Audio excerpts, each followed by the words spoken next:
Hey, this is John. Let's Talk Native is now on Patreon. You can support the show by going to patreon.com/Let's Talk Native. We will be producing exclusive content for our Patreon supporters. Thanks for checking us out.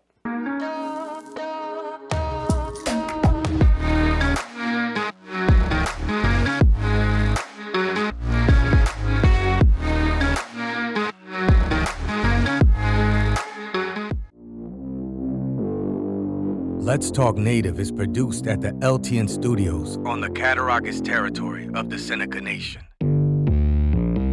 We break all the rules for Native media by peeling back the layers of assimilation and indoctrination. No prayers, no buffalo speeches, and no spirituality shows.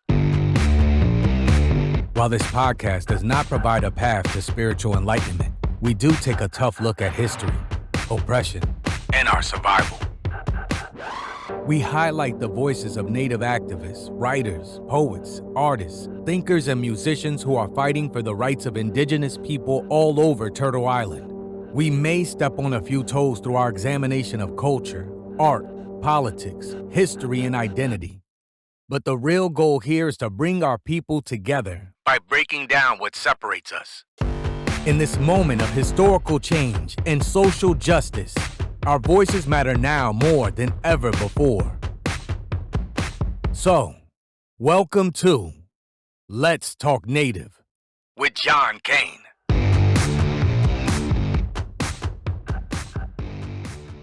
So there you go. Hey, if you're new to this program, perhaps it's the first time you're catching our podcast, or you stumbled across us on YouTube, on our YouTube channel, Let's Talk Native TV, or you catch us on Facebook, or if you happen to catch this show on WPFW in Washington, D.C. I wanted to welcome you, introduce myself. I am John Kane. This is Let's Talk Native. If you have been a listener, well, thanks for that. And thanks for having been already a part of the conversations that we have every week here. So I've got an interesting show today. I'm going to talk about an event that's planned for this coming Monday. And it for many, this the second Monday of October has been as my guest has called it the C word, but many people are celebrating this Monday as Indigenous Peoples Day, and we will use that day to highlight Native issues. And there's an issue that has gotten our attention, and it has to do with a major development, albeit solar, a major solar farm they're trying to build on disputed lands, on actually disputed burial grounds. So let me go ahead and introduce my guest. I want to introduce Paul Winnie. He's from the Tonawanda Seneca territory, and Paul and I go back quite a ways. So it's great to have Paul. Actually, Paul, I don't think you've been on this program for quite some time. So thank you for joining me. Yeah, Sego and Scano.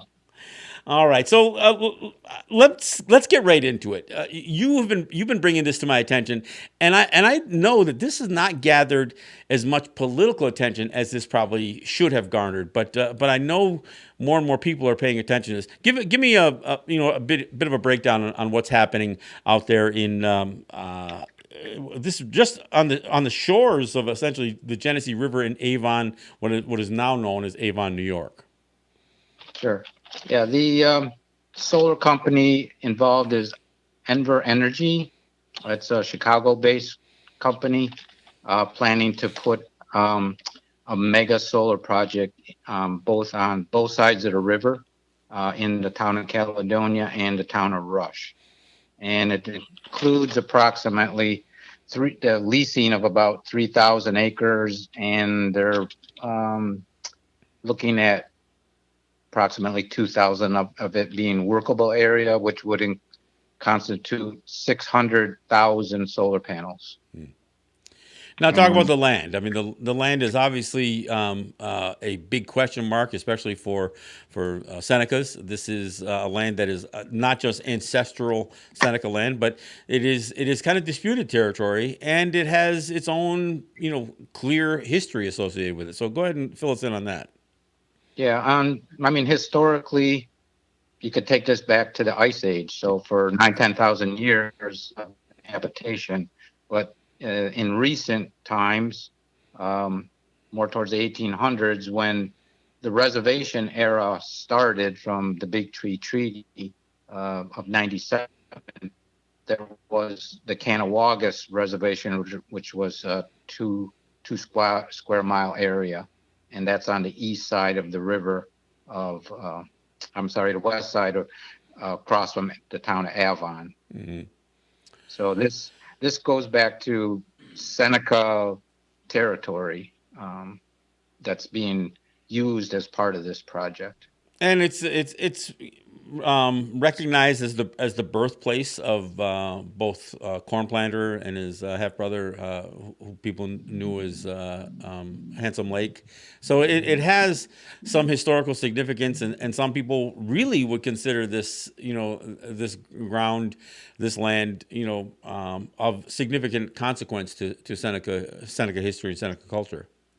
Yeah, archaeologically speaking, there's many sites. I mean, the Genesee Valley is just loaded with if habitation, you know, right through history.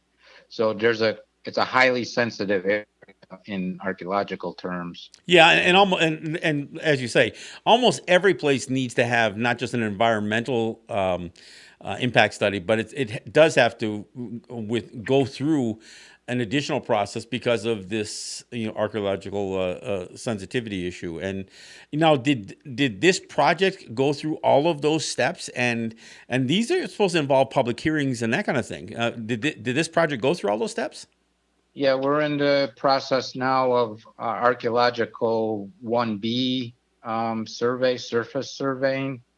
It also falls under New York State's Article 10 procedure. Mm-hmm. So Article 10 is set up with a siting board that reviews the application for said energy projects. Mm-hmm. So the only issue we have with that is this year in the New York State budget, they altered it, which pretty much took away local townships' voices, because now they have an override power to speed up the process of these projects, much less the government trying to speed up infrastructure out of the White House, that kind of a thing. So we're in a little different situation than this is the first time I'm dealing with this new potentially accelerated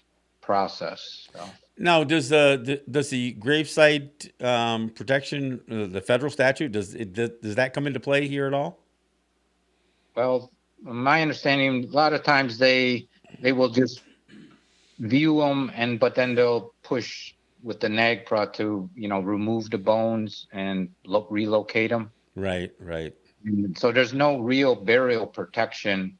There is some sort of thing that New York State was trying to look for an individual. It's the Unprotected Burial Act that hasn't been passed yet. So now, are some of the and again, I agree with you that we all are charged with certain responsibility as it relates to this thing. But has any leadership, both native and non-native, stepped up on this issue? Well, now, through the process, the Article 10, they obviously have to notify any nation or tribe within 15 miles of a project area. So, Seneca Nation, Tonawanda, Tuscarora, have been notified. I personally only found out about this by an editorial this June 22nd to be exact, is when somebody sent me a copy, and then I've dropped what I was doing and pretty much have been doing it ever since June 22nd of this year. So, now, one of the things that I want to be I want to be clear here, because from an environmental concern, and as caretakers of the planet and all that, this might sound like we're dogging this idea of sustainable energy, but you personally, actually, I think it's great that you're involved in this project because you are an advocate of solar power. You've got solar panels on your buildings at your place. You've shown me what you have there, and you've been doing this for years. So you're not anti. Necessarily anti-wind, anti-solar, anti-sustainable energy. You just are really more concerned about this idea of these utility scale projects that get imposed upon people with people having very little to say about it. And as far as Native people, when it gets imposed on lands that are ours historically, it becomes even more complicated. So I guess I want to let the listeners know that we're not taking the position that we're against solar power. Right. Yeah. No. If anything, I've had geothermal and solar on um, my business and home for 10 years. I Right. mean, I was advocating to get my place off the grid, and like we all should be. Right. So I'm totally into the that kind of thing. Just not the mega things that can be taken a bunch of different ways. The whole thing basically comes down from Como's Green Deal initiative to uh, get New York State. Initially, it was 50% by 2030, and then a few years ago, he upped it to 75% by 2030. And then off of all fossil stuff, I think it was around 2045 or something. So, But New York State hasn't done a very good job advocating residential use of solar or wind and that kind of stuff. They have really stuck to the utility scale stuff, which frankly it still keeps us as prisoners of these mega utilities and that system, that capitalist system. I mean, look, we would be supporting economies by buying these things and putting them on our homes. But the idea that we wouldn't necessarily an electric bill or be serviced through these multinational corporations that are these utility companies, that's something that isn't. This is where our pushback comes from, I guess. yeah, I mean, the the big companies. This is when you look at the whole scheme. This push, if you're not paying attention, these microgrids, all of these solar things are all trying to add up into relieving the electrical distribution for like downstate so that there's more power available. But the the mega projects, this and Byron also has a large um, unit going in, but on a smaller scale, I'm been concerned with why doesn't, like you're saying, more local use, more, why doesn't a town have its own community power thing where it involves their money and their savings and not have some out of state uh, big corporation? Yeah, Because it wasn't there's uncommon for there to be municipal utilities. In fact, even when they were doing the big hydro projects associated with Niagara, there was and other places. I mean, I lived in Plattsburgh, worked in Plattsburgh, New York for a while, and they have their own municipal utilities. And when you have that, then you have an incentive to not just be tapped into somebody's main line, again, regional grid. You can actually create your own, and they're not even necessarily microgrids, but you end up having more control because you're producing some of your own power. And the more that it's only national grid, or it's only these major Con Ed or whoever that are producing this power, we still become not only dependent on them, but it's also a way. And this is the other thing that people don't realize: as long as we're still hooked to them, they can still hit us with all their stranded costs from like shut down nuclear power plants and even as they have to shut down coal fire plants and that kind of stuff, they'll still make us pay for that because they'll hide it in the bill with these stranded costs. So the more we can sever ourselves from these major corporations that we've been dependent on for our utilities, the better off we'll be.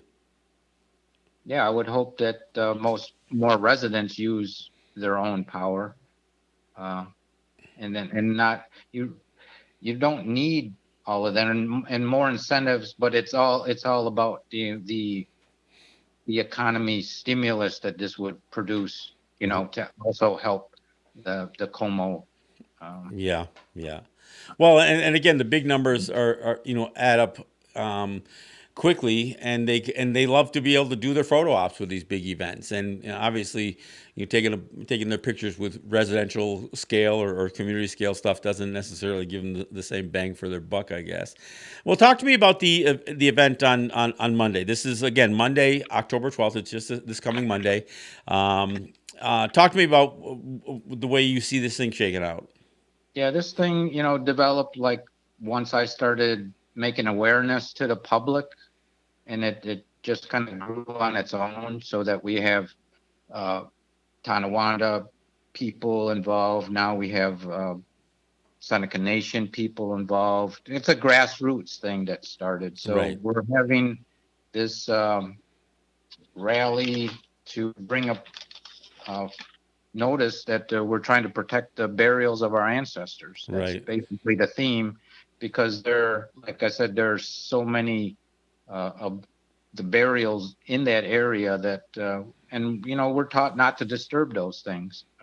So that's what we're here to do as protectors of the ancestors. Not in this case, not water, not whatever, but it's also protecting the the natural wildlife that's there, the environment, so to speak. So that includes these very large oak trees that are in the area. There's a Savannah Oak Project that they call it, where they studied how Seneca's used and left large oak trees in their fields. Mm. And now there's in that area, in the Genesee area, there are still some large 200, 300-year-old trees there that been have survived through that. But that's another thing that's affected by this project. So the event is going to be at 11 a.m. on Monday,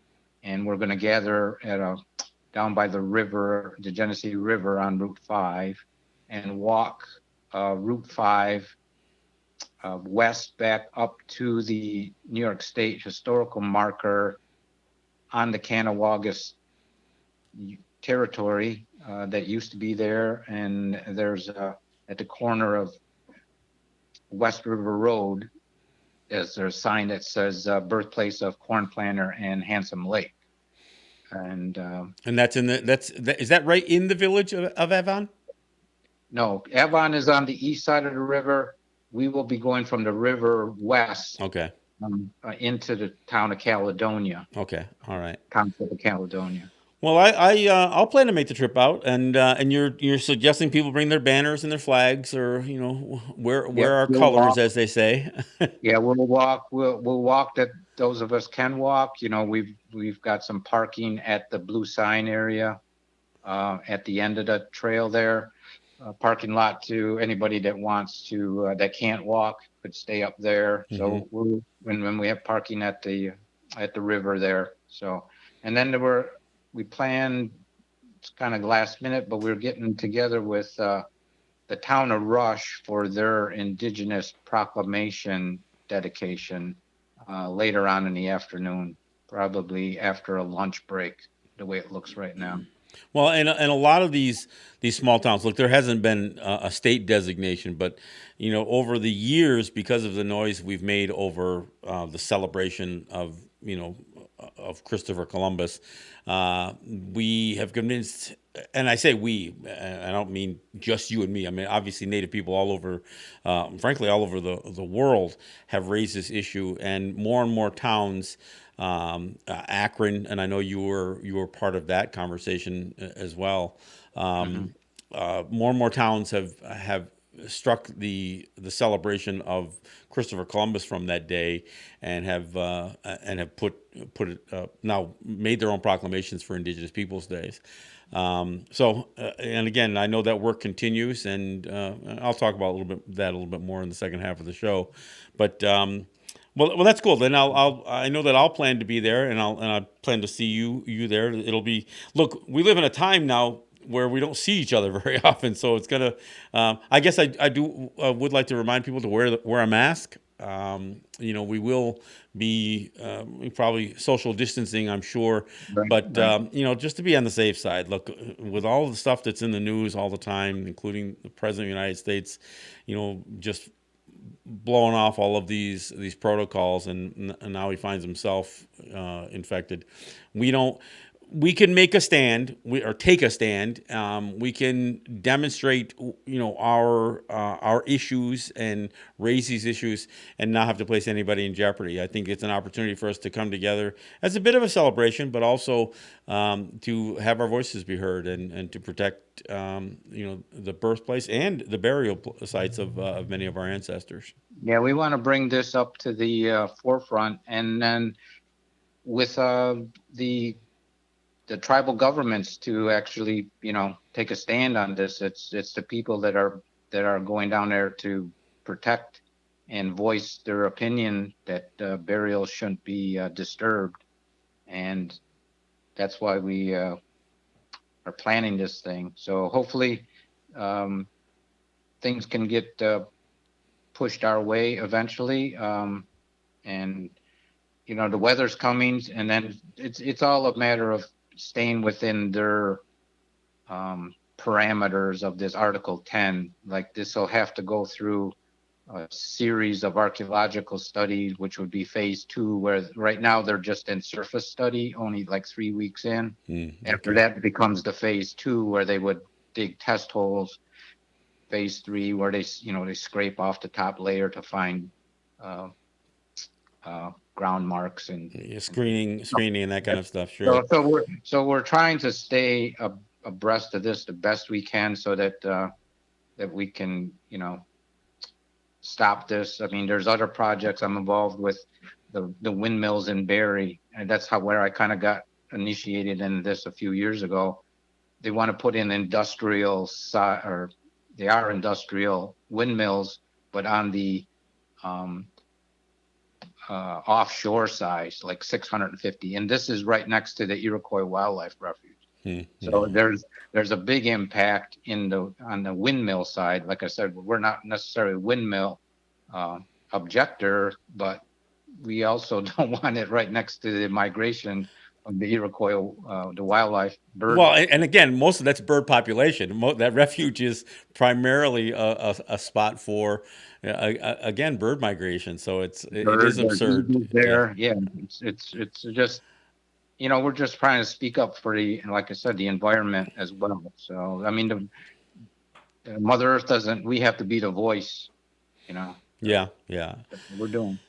Well, and we have to be the voice because we're the ones responsible. I mean, let's face it. In the United States, the United States only represents 5% of the world's population, but they consume somewhere between 20 to 30% of all fossil fuels, and that kind of stuff. I mean, I've heard the United States described as an energy monger because of the amount of waste, because of the amount of consumption that we've been we get inundated with this stuff, right, all around us, and so there's a lot that we all can do individually, but there's also things that we have to do collectively to change how we view these things. And while I'm all for sustainable energy projects, they shouldn't come at the cost of the environment either. And I think when people understand what a true carbon footprint is, and I'm not suggesting that that coal-fired plants are the answer, but I think there has to be a certain amount of balance that's given as and a proper assessment on just how green some of these projects really are. Yeah, a lot of this with um, the large industrial thing, they spin off into these smaller LLC things. So it Right. it kind of masks what's actually going on, and goes on from that. But I also trying to make the point on the Seneca land. There, this argument for Canawagas leads into the 1826 treaty, which I would like to talk to you and Regan about some point, where we also had other reservations down there on the Genesee River that were relinquished with the 1826 treaty, which was never ratified by Congress. So Well, and a lot of that land was swindled away because they honestly thought they would connect the through canals. They were going to try to connect the southern tier through with the Mohawk Valley with the canal system. So there were a lot of speculators and there were a lot of people who stepped up trying to gobble up all of that Genesee River Valley stuff because that's what they were speculating. yeah, that's just what we've been fighting for Sure. 500 years. Yeah. So it's just a new way of genocide to, to erase our history. If they want to cover up our history with solar panels, then, we slowly disappear, that Right. kind of a thing.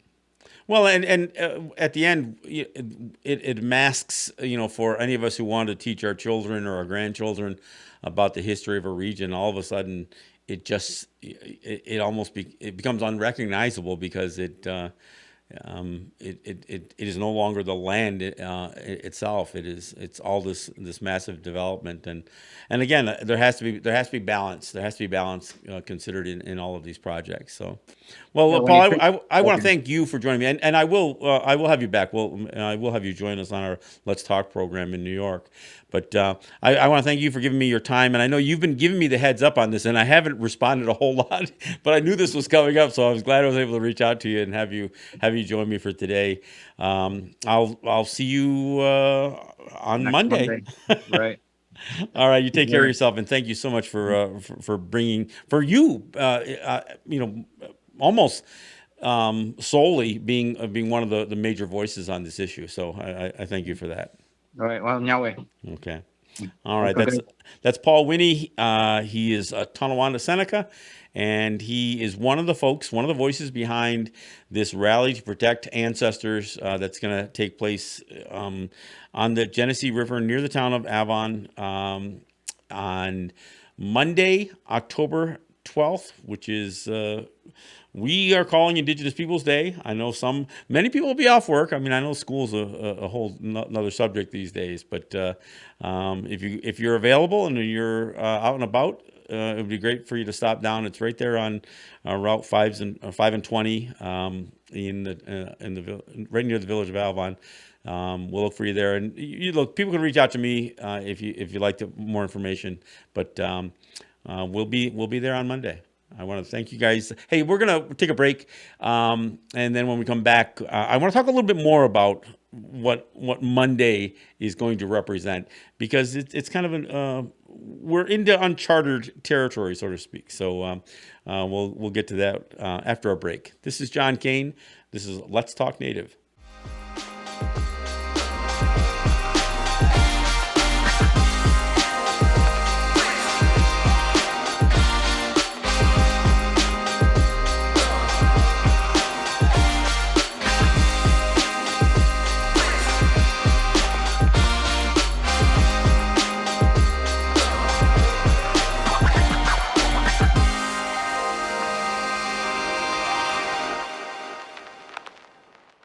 All right, thanks for coming back, and thank you again to Paul Winnie for joining me for the program and giving us the heads up on this rally that's planned for to oppose and to let our voices be heard on this mega solar project that is being planned. That essentially is going to disturb not only ancestral Seneca land, but the birthplace of folks like Cornplanter and Handsome Lake, and a burial site as well. So I want to thank Paul Winnie from the Tonawanda territory of the Senecas for joining me. Hey, look, Monday is Indigenous Peoples Day. It is that date that we've been challenging the celebration of Columbus over. I want to remind people that I've got a couple of videos. If you go to my YouTube channel, which is Let's Talk Native TV, We've got one of our more popular videos, which is Columbus in his own words. But I also have another video that's maybe 3 or 4 years older than that, and it's basically John Kane on the real history of Christopher Columbus. So there's two videos. I got two Columbus videos. If you want to learn something about why it is that we oppose this celebration, you can check out those videos. And Columbus in his own words is literally using the Christopher Columbus's own journals and the journals of his contemporaries to describe what was transpiring at the hands of Christopher Columbus. So that's a good way to learn something about why why we take the stand on the celebration of a day in his name the way we do.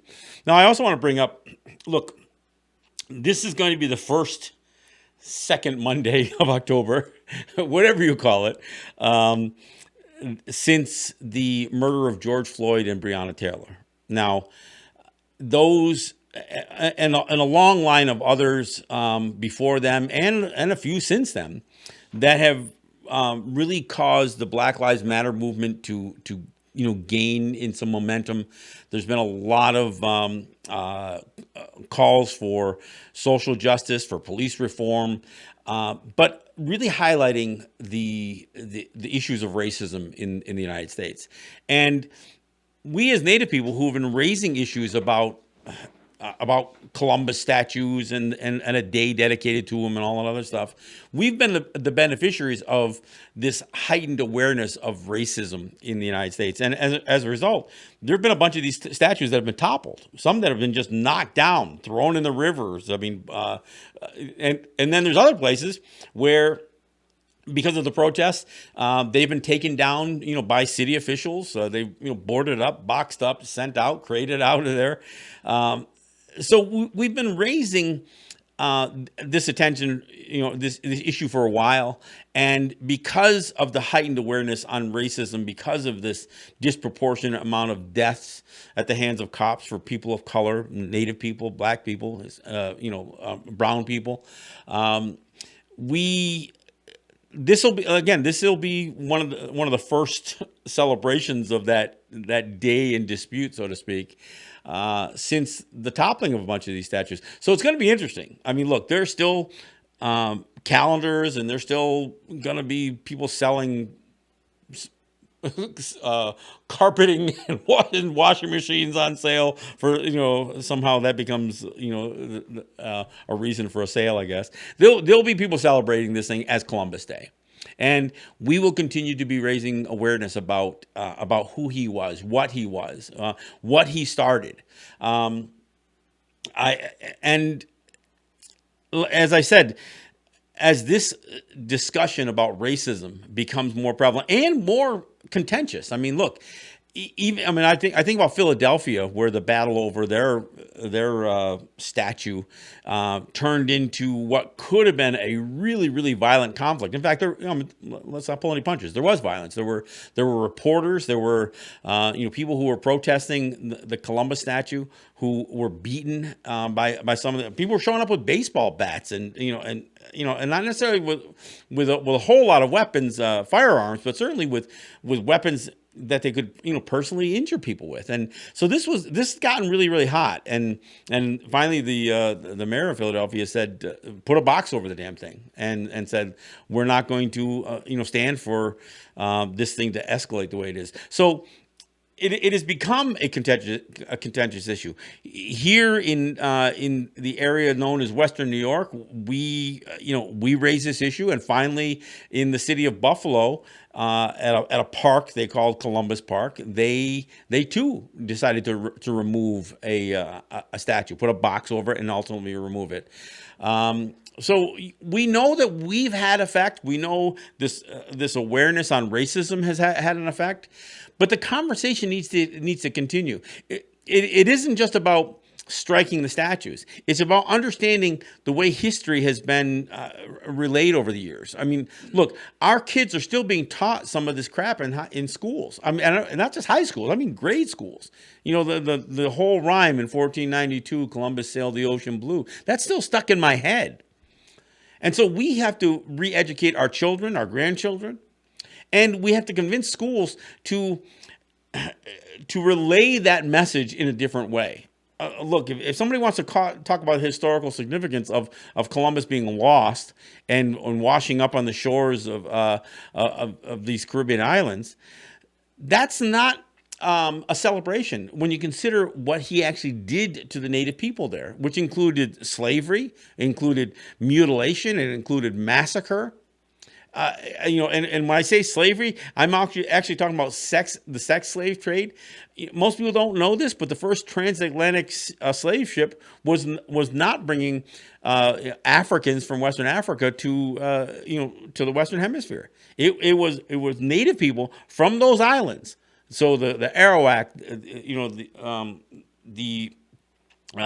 the native people of that area, Taino, Arawak. I know there's a bunch of other names that are used to describe those people, but those people were the first victims of the doctrine of Christian discovery in the Western Hemisphere. And Africans had already been the victims of some of this stuff. That again, a church dogma that comes out of the Vatican in the late 15th century, early 16th century, that would promote slavery. It would promote treating non-Christians as animals, literally referring to us as the enemies, their enemies, simply because we didn't practice the same faith.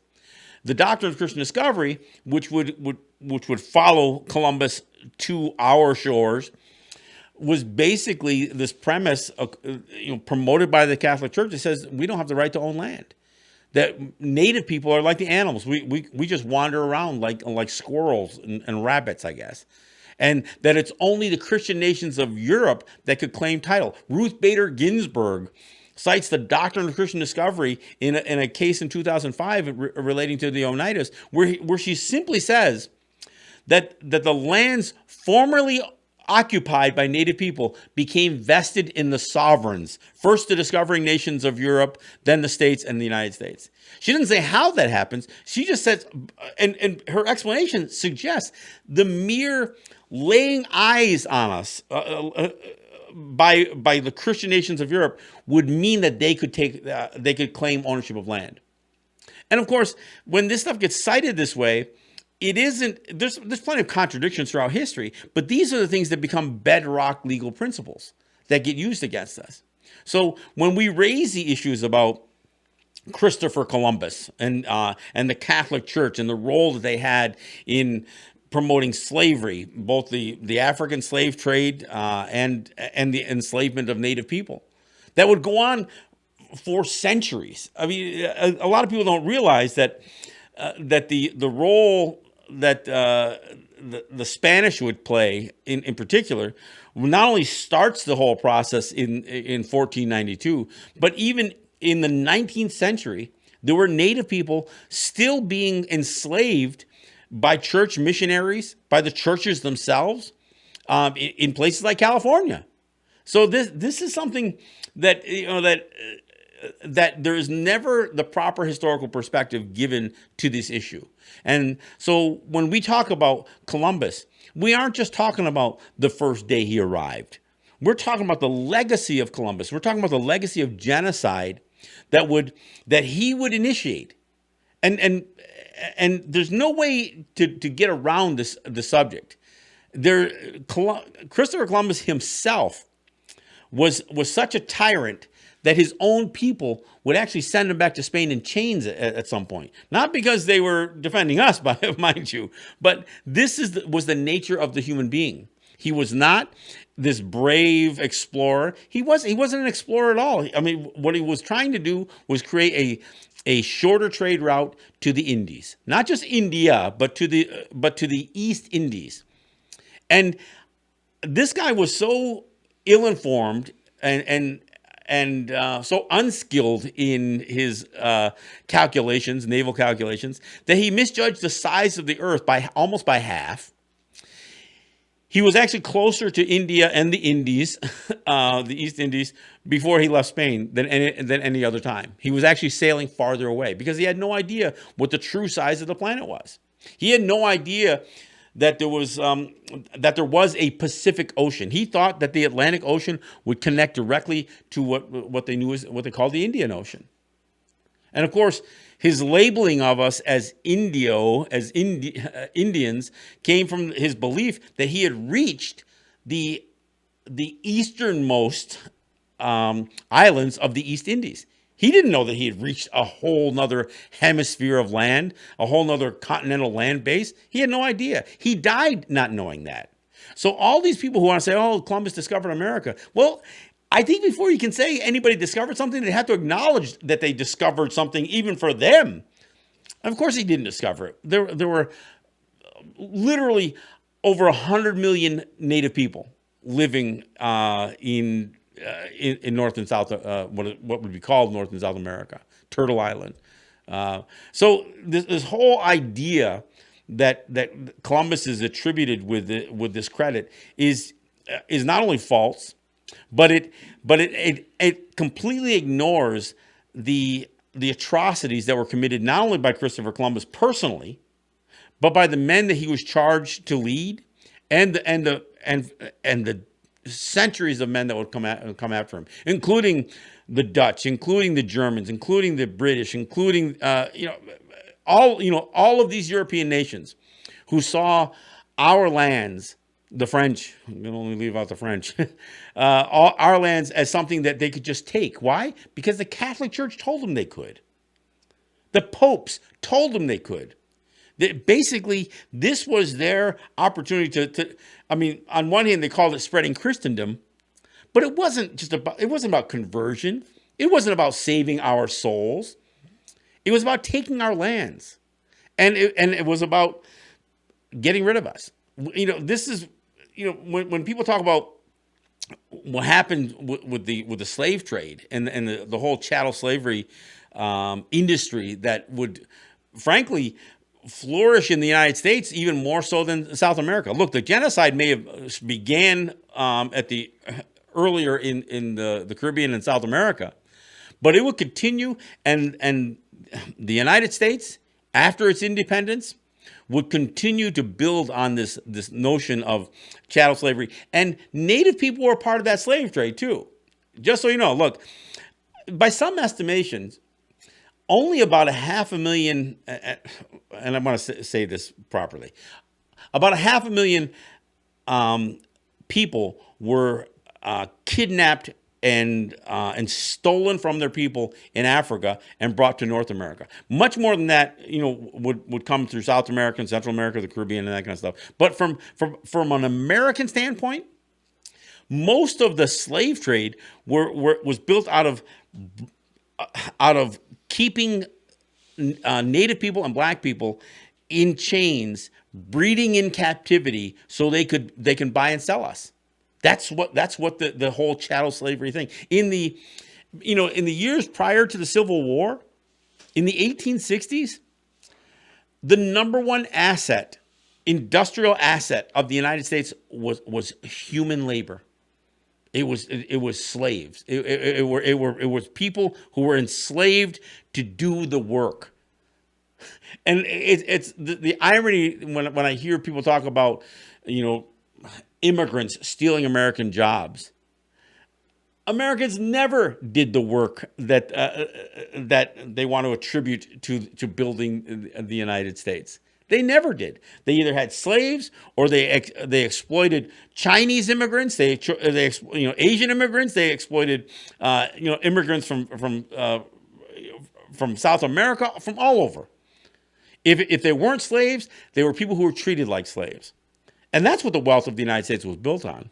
So when we come in to the second Monday of October, and we're still having this conversation, we're still battling this notion that there are people who want to celebrate Christopher Columbus. And look, and I've got to call out Italian Americans. Why? Because he was anything but a symbol of Italian American heritage or culture. He did not bring any Italian culture certainly not to the United States, but he didn't bring it to anywhere. Why? For one thing, Italy wasn't even a country in 1492. It was a region, and the region that he was from, which was Genoa, wasn't even on the Italian peninsula. The peninsula is the boot, you know.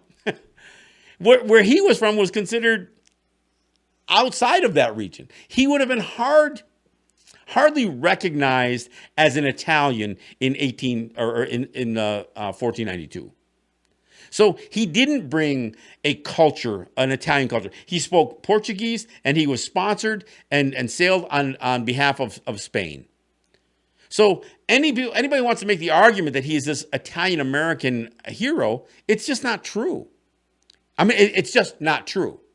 So I don't begrudge Columbus because I'm trying to take my shots at Italian American. I have no beef. In fact, some of the, I grew up with families and with friends, of all different ethnicities, and Italians were among Italian Americans were among some of my closest friends. So I know I don't want to say, I know that sounds like the person who says, "Oh, I'm not racist. I have a black friend." I don't want to sound like that, but to be clear, I don't begrudge Italian Americans. I just think that their heroism of Christopher Columbus is completely misplaced. It shouldn't be. In fact, there's much more that Italian Americans could be proud of. But I always come back to this one thing. Anytime I hear any immigrant population in the United States try to heroize somebody of questionable character, it makes me wonder what the desire there is for. And I understand that every immigrant population, well, not everyone, but many immigrant populations, and Italians were among them, were persecuted when they first came. Why? Because they came to our homelands impoverished. They didn't come because they were wealthy with bags full of money and say because they wanted to share their wealth to the land of milk and honey. No, they came destitute because things had gone horribly wrong in Europe. They had gone horribly wrong for Irish immigrants. They had gone horribly wrong for Italian immigrants. They had gone horribly wrong for many people. Why? Because Europeans screwed up their homelands. So when they come here and then they want to celebrate and promote and push a false narrative on somebody like Christopher Columbus that they have very little, if any, connection to whatsoever, that's where we get into this clash of cultures. And the irony is, it isn't even a clash of cultures. It's a clash of beliefs, because we have no conflict with Italian culture, but that's not what Christopher Columbus ever represented.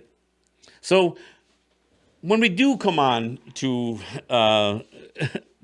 this coming Monday, and as you hear that name, Christopher Columbus, retold and respoken over and over and over again. Again, do a little of your own digging. There are a lot of videos. I've got a couple of them myself that I've done and you can find them on my YouTube channel. In fact, we'll post up a couple of links here. I have a couple of videos, and Columbus, in his own words, is one of probably the last one that I've done on Columbus, and it's one of the better videos that I've done. So I encourage you to take a look at it and share it. Look. The whole purpose of this program, again, for those of you who may have just joined us for the first time, the purpose of this program is to promote a conversation. You don't necessarily have to agree with everything that I'm saying or my guests are saying or the opinions that we're expressing here, but at least know that our opinion exists. And then we can have a further dialogue. Then you'll understand a little bit more what it's like to view things from a Native perspective. I'm not asking you to view things from a Native perspective. I'm just asking you to be aware that there is a Native perspective. We're still here. In spite of genocide, in spite of slavery, in spite of residential schools, in spite of massacres, in spite of sterilization programs, in spite of all of the things that have been done to Native people, the removal of us from our own lands, we're still here. Now, we got here with many losses, and I want to make it sound like that we won. Look, we're in a constant battle every single day to fight for our autonomy, our distinction. It is really hard to have a conversation either in the U.S. or Canada and explain to people, no, we're not. We don't consider ourselves Canadians. We don't consider ourselves Americans. These are tough conversations, and not everybody shares the view that I do. But these are tough conversations because there's an assumption that gets made that Canada and the United States are these beautiful, wonderful places that everybody wants to go to. So who the hell are we to decry anything about the United States or Canada? Well, we are the casualties of the United States and Canada. And we will continue to be that until there comes a time. And the low-hanging fruit is for the United States and Canada to recognize the UN Declaration on the Rights of Indigenous Peoples. But they don't even do that. They recognize it as an aspirational document. But the document itself is the minimum standard. It is the minimum standard that the rest of the world recognizes as what nation states should recognize as far as indigenous rights. It is not utopia. It is not a fair exchange. It is not reparations. It is not reconciliation. It's the minimum standard for our well-being, for our future, our survival. Now, as a Native person, I'm not looking for the minimum standard. I'm looking for much more than that. I'm not looking for world domination. If it happened to come, I would take it. No, I'm only kidding. I'm not looking for world domination. But we're just looking for people to recognize that we're still here and that we have a right. Look, I've heard others who will tell some of this history. They'll decry the doctrine of Christian discovery and then use it as some sort of argument for assimilation anyway. Well, that doesn't make any sense. The reason we're bringing up the injustness of the doctrine of Christian discovery is to make our argument that we have the right to still exist as free and independent people. Not because we want inclusion. That's kind of what the doctrine of Christian discovery, it was to eliminate us as distinct people. Look, I say this all the time and I'll say it again. Genocide is not just about murdering people. It's about creating the conditions with the intention that we would cease to continue to live as the people we once were. And that we would have somebody else's character, somebody else's history, somebody else's culture, somebody else's laws, somebody else's government imposed upon us. That's what that is assimilation. And that too is genocide as well. Creating the conditions with the intention of making a people cease to exist. It is really, really difficult because I'll tell you, even as the United States will claim that they support this idea of, self-determination for Native people, they don't. They insist that we're their citizens. Canada insists that we're their citizens. They don't recognize that we have even the right to claim distinction from them. Not trying to claim superiority, not trying to claim special privileges, but still trying to maintain that we have the right to exist as a distinct people. And everything that you use, whether it's the doctrine of Christian discovery, whether it's your constitution, whether it's your armies, whether it's your literature, whatever you've used, Hollywood, whatever you have used to try to to eliminate us, we're still here. And we've lost a lot of people along the way, but we're still here. And there's still many of us who maintain that distinction and who refuse to melt into the melting pot of American or Canadian culture. We just refuse to do it. So on Monday, as you're buying your discount mattress, just remember that we had to face Christopher Columbus and that he became the face of genocide, first to the Arawak and the Taino, and would pave the way for what we would experience for this ongoing 500-year genocide, the American Holocaust. I want to thank you for listening. Again, we'll post the flyer for the rally to protect ancestors that's going to take place in near Avon, New York, on Monday, and we'll post some links to our YouTube videos as well. When you get a chance, check them out. And again, I want to remind you, if you are not subscribed to our podcast or to our YouTube channel, you might be missing some content. So I encourage you to do so. Also, check us out. We are on Patreon. And we'll see you back here next program. This is John Kane. This is Let's Talk Native. Yahweh.